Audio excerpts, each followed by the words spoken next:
সুপ্রিয় শিক্ষার্থী, আমরা গত দিনের মতো আজকেও গণিত বিষয়ে আলোচনা করব। তো গত ভিডিওতে আমরা 10.1-এর যে দ্বিপদী বিস্তৃতি আছে নবম দশম শ্রেণীর দ্বিপদী বিস্তৃতি অর্থাৎ অনুশ্রেণী 10.1, তো এর বেসিক এবং একটি অঙ্ক সহকারে আমরা ক্লাসে ভিডিও দেখেছি। তো আজকে কথা না বাড়িয়ে 10.1-এর যে এমসিকিউগুলো থাকতে পারে, অর্থাৎ প্রত্যেকটি অধ্যায়ের বেসিকের উপর নির্ভর করে আমরা যেটুকু শিখলাম সেটুকু অনুযায়ী আমরা প্র্যাকটিস করব। কি করব? প্র্যাকটিস। এখন দেখা যায় আমি ক্লাসে বুঝাইলাম, তোমরাও ভিডিওতে দেখে বুঝলা, এরপরে বুঝায় রাখি দিলা, প্র্যাকটিস করলে না, খাতায় লেখলে না, তাহলে কিন্তু এই ভিডিও দেখানো বেকার। তাহলে কি করতে হবে? যেটুক বুঝছো ওর আলোকে কোশ্চেন সলভ করতে হবে, তাহলে দেখা যাবে যে মনে থাকবে এবং পরীক্ষায়ও ভালো করবা। তো বেসিক এবং প্র্যাকটিস দুটা মাধ্যমে আমরা জীবনে ভালো কিছু করতে পারি। তো যতটুক শিখছি তার উপর ডিপেন্ড করে আজকে আমরা কি করব, যে এমসিকিউ কিছু করব। এখানে 1 নম্বরে আছে এন সিআর। তো এই সূত্রটি দিয়ে অবশ্য করানো হয়নি। তো আগের যে আমাদের সূত্র ছিল, যেমন ছিল n/0, n/1, অর্থাৎ উপরে n সংখ্যক a1 মাইনাস 3x এরপর 5। তাহলে এই ক্ষেত্রে আমরা কি লিখছিলাম? 5 0, এরপর 5 1, 5 2। এইটার ক্ষেত্রে 1 এর উপর গুণ করলে যা হয় তাই, আর মাইনাস 3xটা কি হয়? আগে 0, তারপর 1, তারপর 2 এ বের করছিলাম, তাই না? গত ভিডিওতে আমরা এই জিনিসটা করছি। তো এখন এই যে 0 আসলে 1 হয়, সূচক নামে 0 আসলে 1 হয়। তো এই পরবর্তী ভিডিওটাতে এই জিনিসটাও করা হবে। তো নর্মালি এখানে যেহেতু আমাদের r সমান 0 আছে, r সমান কি আছে? 0 আছে। তো r সমান 0 থাকার কারণে তাহলে n উপরে নিচে 0, n উপরে নিচে 0, যেমন 5 উপরে নিচে 0, এর মান কত ছিল? আমাদের 1 ছিল। কত ছিল? 1। তাহলে এই ক্ষেত্রে অনেক সময় কিছু কিছু জিনিস মানে বেসিক্যালি টেকনিক মনে রাখতে হবে। এখন দেখা যায় 30টি এমসিকিউ বা 25টি এমসিকিউ থাকবে, সবগুলাই করে যে আমরা অ্যান্সার বের করব এইটা সম্ভব না। কেন? যে সময় সাপেক্ষ হবে না, কোনো শর্টকাট টেকনিক বা কোনো বেসিক ওয়ে এরকম দিয়ে কিছু করতে হবে, এবং যেটা মানে সম্ভব না, না করা ছাড়া সেটা আমরা করব। তো এই যেহেতু আমরা মনে রাখবো 0 হলে 1 হয়, এই জন্য তখন আমরা এটা না করেই 1 রাখবো। তাহলে দেখা মাত্রই রাইট দিব কখন? দেখলাম 0 হয়, তো এই ক্ষেত্রে আর 0, তাহলে উপরে এর নিচে 0, তার মানে এটা হলো 1। এইটা মনে রাখলেই হবে। তাহলে আমাদের এইভাবে করে দেখতে হবে এমন কোনো কথা নাই, তাহলে সময় কুলাবে না। আচ্ছা, এরপরে কি আছে আমাদের? এই যে এই অঙ্কটাই করছি আমরা। তবে 1 নম্বর অঙ্কটি ঢাকা বোর্ড 2017-তে আসছিল, এমসিকিউটা কত? 2017। আচ্ছা, এরপরে আছে 2 নম্বরে 1 - 3x, এই অঙ্কটি আমরা করেছি, এটি এসেছে কুমিল্লা বোর্ড 2024। কুমিল্লা বোর্ড কত? 2024-এ। তাহলে এর ভিত্তিতে এখানে আমরা যে করছি, করে দেখছি যে এটা শেষে 243 আসে। কত আসে? 243। আমরা গত ভিডিওতে এই জিনিসটা আমরা বুঝাইছি এবং এটা আমরা সবাই করছি। ওকে, নেক্সট 3 নম্বর ছিল আমাদের 1 + y টু দি পাওয়ার কত? 15, অর্থাৎ এখানে n এর ভ্যালু হলো 15, n এর মান কত? 15। তো এই বিস্তৃতির ক্ষেত্রে আমরা যে এইটার বাইর করছিলাম, এইটার বাইর করছিলাম, এইভাবে এটারও বাইর করব। বাইর করানোর পর সপ্তম এবং অষ্টম পদ যেটা হবে সেটা যদি সমান করি, ক্যালকুলেশন করলে আমাদের y এর মানটা বাইর হবে। y এর মান তখন কত বাইর হবে? আমাদের 7/9 বাইর হবে। তাহলে আমরা কি করব? 3 নম্বরটি 2 যেভাবে করছিলাম এই অঙ্কটি ওইভাবে বাইর করব। করার পর সপ্তম প্রশ্ন মতে সপ্তম পদ ইকুয়াল অষ্টম পদ, যেহেতু এখানে 15 আছে, তাহলে দেখা যাবে এটা 7/9 আসবে। ওকে, তাহলে 1 2 3। এই যে আমাদের এটা ঢাকা বোর্ড 2023-এ আসছিল, ঢাকা বোর্ড 2023-এ আমরা এই এমসিকিউটা দেখতে পাই কোশ্চেনে। এর পরের কোশ্চেন, এখন আমরা এই যে 3 গেছে আমাদের 4, এখন 4 করব। তো 4 এর মধ্যে আমাদের দেখা যায় 1 - 4x + 4x²। তো ভিতরের অংশটা আমরা করি।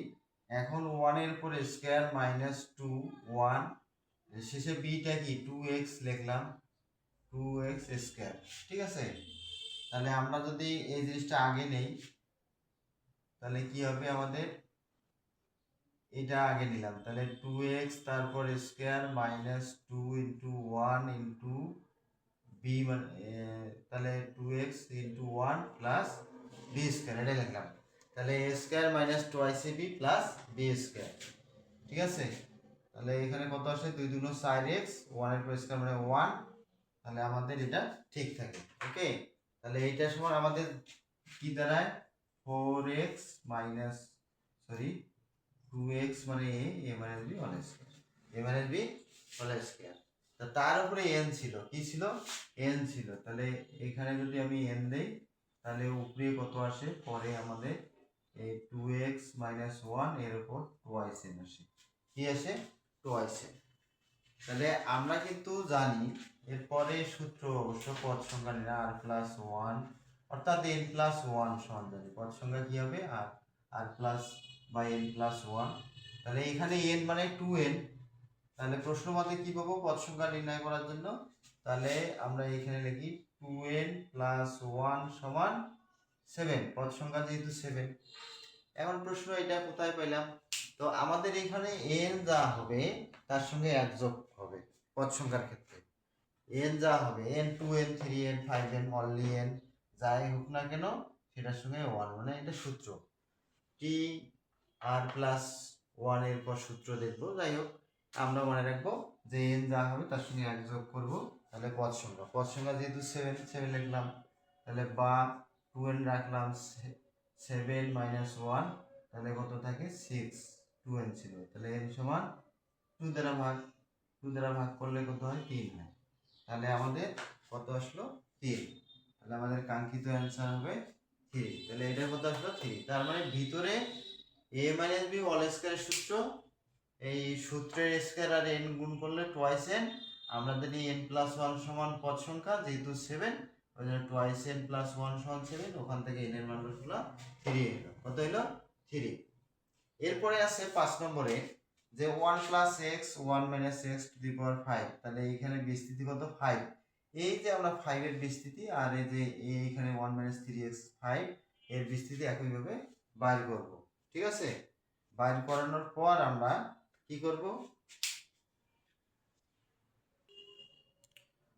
তো এখন আমরা এই 5 নম্বরে দেখতে পাই যে 1 + x 1 - x, তো 1 + x রাখলাম। এখন 1 -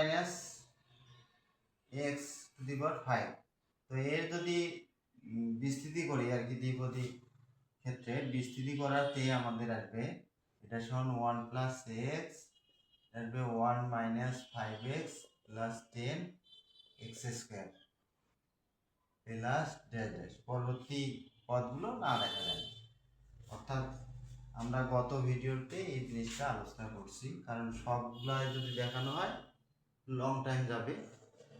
বেসিক যেহেতু জানা আছে তোমরা নিজে করতে পারবা এটা। তো এখন আমরা এই 1 দিয়ে যদি এটাকে গুণ করি তাহলে আমাদের 1 - 5x + 10x², এই একটা আসতেছে, সরি প্লাস দিয়ে ড্যাশ। আর একটা কি আসতেছে আমাদের, আর একটা আসবে যে x দ্বারা গুণ, অর্থাৎ এই 1 দ্বারা এই মানটাকে এই 1 দ্বারা পুরো মানটাকে গুণ করলে এটা আসে। এরপর প্লাস আছে, প্লাস দিলাম, x দ্বারা পুরোটাকে গুণ করলে কি আসে আমাদের x - 5x² + 10x², আর এখানে x দ্বারা গুণ করলে কিউব আসতেছে, কি আসতেছে আমাদের কিউব। আর এই প্লাস পরবর্তী পদগুলো আর কি। তো এখন বলা আছে আমাদের যে এর বিস্তৃতিতে x এর সহগ কত। তাহলে আমরা এখানে দেখি x এর শুধু x এর পাওয়ার 2 আছে, এখানে 3 আছে, তো x মিন্স শুধু 1 পাওয়ার, তাহলে এর সহগ কত 5। তাহলে এই ক্ষেত্রে যে 1 আছে এটা হলো সূচক, এটা হলো সহগ। আর এক্ষেত্রে এক্স এর সব কিছুরই মানে 1 আছে প্লাস 1, তাহলে আমরা কি পাই +5 থেকে +1 যদি বাদ দেই তাহলে -4 থাকে। তাহলে আমাদের অ্যান্সার হবে এই -4, অর্থাৎ এই গ নম্বর হবে। কি হবে আমাদের গ নম্বর। এখন আমরা 6 নং করব। কত করব? 6।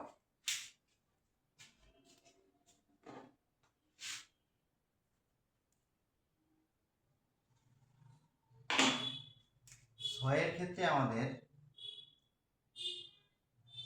1 - 2x 1 - 2x + x²। তো আমরা যদি এই জিনিসটাকে আগে ভাঙে নেই, ভিতরের কাজটা করি, তাহলে a² - 2 a মানে x, এখন 1 ছিল, সে 1টার উপর স্কয়ার দিলাম b² আর 1, তাহলে কি আসলো x² ঠিক থাকলো, -2x ও ঠিক থাকলো, 2x কে 1 দ্বারা গুণ করলে 2x হয়, আর 1 এর উপর স্কয়ার মানে দুইটা 1 গুণ করলে 1 হয়, তাই দেওয়া যায়। তাহলে এটা কার সূত্র আসলো a - b whole square, a - b whole square. আচ্ছা, এরপর এইটার উপর আমাদের কি ছিল? কিউব ছিল। তাহলে আমরা এই ভিতরের কাজটা এইটার কাজ করে নিলাম, আর এই কিউবটা সহ এখন এটা, অর্থাৎ অতএব দিয়ে আমরা এটা লিখতে পারি 1 - 2x + x², তারপর আমরা কিউব দিব। তাহলে এই কিউব মানে এখানে কিউব দিলাম, আর এইটার সূত্র এটা আসলো a - b হোল স্কয়ার। তাহলে এই পাওয়ার গুণ করলে কি আসে? আমাদের x - 1, তারপর 3 দুগুণ 6 আসে। কত আসে? 6। এখন বলা আছে যে এর বিস্তৃতিতে s³ এর সহগ কত? তাহলে আবারও এই একই যে আমরা গতদিন যে অঙ্কটি করছি, তাহলে দেখা যায় একটি বেসিক যদি, তো মনে রাখতে হবে যে আসলে অনেকে আমরা মনে করি অঙ্ক কঠিন, অঙ্ক সাবজেক্টটি দেখলেই ভয় লাগে, এই সাবজেক্টটার পেজ খুললেই ভিতরে একটা অশান্তি চলে আসে বা মন দুর্বল হয়ে যায়। আসলে তা না, আমরা টেকনিক এবং হলো মূল জিনিসটা যদি আয়ত্ত করতে পারি, তাহলে দেখা যাবে এই বেসিকটা ধরে রাখলে আমরা যে কোনো কিছু অঙ্ক বা যেটাই হোক না কেন, ভুল বলতে হবে 2-1টি হইতে পারে, সেজন্য যে একবার সবগুলো ভুল হবে তা না, হইতেই পারে, তাহলে তো সবাই 100 হয়তো, ওটা ব্যাপার না। Failure is the pillar of success, অর্থাৎ ব্যর্থতায় যদি ব্যর্থই না হও, তাহলে জীবনের সফলতা চাবিকাঠি বা উন্নতির স্তরগুলো যাইতে পাবা না। ব্যর্থ বলতে 1% আছে, থাকবে, প্লাস আর মাইনাস এই শব্দটা আছে। তো মূল থিম হলো, কথা না বাড়াই, আমরা বেসিক অবশ্যই একটি অঙ্ক করব, সেটা অবশ্যই যেন নিখুঁত নির্ভুলভাবে এবং সেটা পরিষ্কার বুঝতে পারি। এখন পরিষ্কার যখন বুঝবো, তখন ওই ধারার সব জিনিসেই অ্যাড হবে, আমরা যাই করতেছি দেখা যায় ওই জিনিসটা আসতে থাকতে, এবং কি আছে এগুলা বোর্ডে, যেমন এই কোশ্চেনটা দেখো, বোর্ড 2020 সালে আসছে, 17 সাল, 22 সাল, 24 সাল, 25 সাল। এরপরে এই কোশ্চেনটি আসছে কত? 23, কুমিল্লা বোর্ডে আসছে হলো 23, 17, বরিশাল বোর্ড 22। এছাড়া এই কোশ্চেনটা ছিল বরিশাল বোর্ড 23। তো বোঝাই যাচ্ছে যে পড়াশোনা সহজ, যদি সেটা আমরা মানে আনন্দের সাথে গ্রহণ করি। আমরা আনন্দ ছাড়া মনের যে চাহিদা যদি না থাকে, জোর করে হবে না, এই জন্য মনকে আগে প্রশান্ত করে তারপরে আমাদের কাজগুলো করতে হবে। আচ্ছা, তাহলে আমরা এখানে x - 1 3 দুগুণ 6, ওই একই ব্যাপার আমাদের বাইর করতে হবে, করানোর পরে আমরা বুঝতে পারবো আর কি। সুপ্রিয় শিক্ষার্থী, আমরা দ্বিপদী বিস্তৃতির যে গত দিনে 1 - 3x এর যে সূত্র দিয়ে করছি, 1 - 3x টু দি পাওয়ার 5 ছিল, এই অঙ্কটি করছি, এইভাবে এটা বাইর করা যাবে, বাট শর্টকাটেও আমরা এই ফ্যাক্টোরিয়াল দিয়েও করতে পারি। তো এটাও জেনে রাখো, তুমি ওটা দিয়েও বার করতে পারো, বার করার পর x³ একবারে বাইর হবে অ্যান্সার। কিন্তু এটা দিয়েও মানে ব্যতিক্রম কিছু শিখলা, দুইটাই মনে রাখলা, যেটা সুবিধা হবে তুমি সেটা দিয়ে করবা। তো এই ক্ষেত্রে সূত্র হলো n c ফ্যাক্টোরিয়াল r, এটার সূত্র হলো n ফ্যাক্টোরিয়াল, নিচে হলো n - r into factorial r থাকবে।